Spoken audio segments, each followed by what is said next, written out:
ഒരു പുള്ളിക്കാരി ഇങ്ങനെ കണ്ണു തുറക്കുമ്പോൾ അയാൾ ഓപ്പറേഷൻ തിയേറ്ററിലാണ്. എന്നാൽ കഴിഞ്ഞ കാലത്തെക്കുറിച്ചുള്ള ഓരോ ഓർമ്മകളും അയാൾക്കില്ല. തൻ്റെ മുന്നിലൊരു സ്ത്രീ മിന്നെന്ന് വിളിച്ച് കരയുന്നത് അവൻ കാണുന്നുണ്ട്. അങ്ങനെ എല്ലാവരും പോയി കഴിയുമ്പോൾ അവൻ അവിടെ നിന്നും പുറത്തേക്കിറങ്ങും.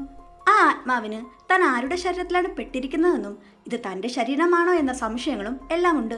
അങ്ങനെ അവൻ പേടിച്ചിട്ട് വിൻഡോ വഴി ആ ബിൽഡിങ്ങിന്റെ പുറത്തേക്ക് ഇറങ്ങി നിൽക്കും. കാല് സ്ലിപ്പായിട്ട് താഴേക്ക് പോകുമെങ്കിലും അവൻ ആ ബിൽഡിങ്ങിന്റെ പുറത്തുകൂടെ ഈസിയായിട്ട് നടക്കാൻ കഴിയുന്നുണ്ടായിരുന്നു. താൻ യഥാർത്ഥത്തിൽ മരിച്ചോ ജീവിച്ചോ, ഇതെന്താണ് വിചിത്രമായിട്ട് സംഭവിക്കുന്നതെന്ന് ആലോചിച്ചുകൊണ്ട് നിൽക്കുമ്പോൾ ഒരു പ്രകാശം തെളിഞ്ഞിട്ട് അവന്റെ അടുത്തേക്ക് ഒരാൾ വരും. അയാൾ അവനോട് പറയും, എന്താ നീ മരിച്ചു എന്ന് വിചാരിച്ചോ?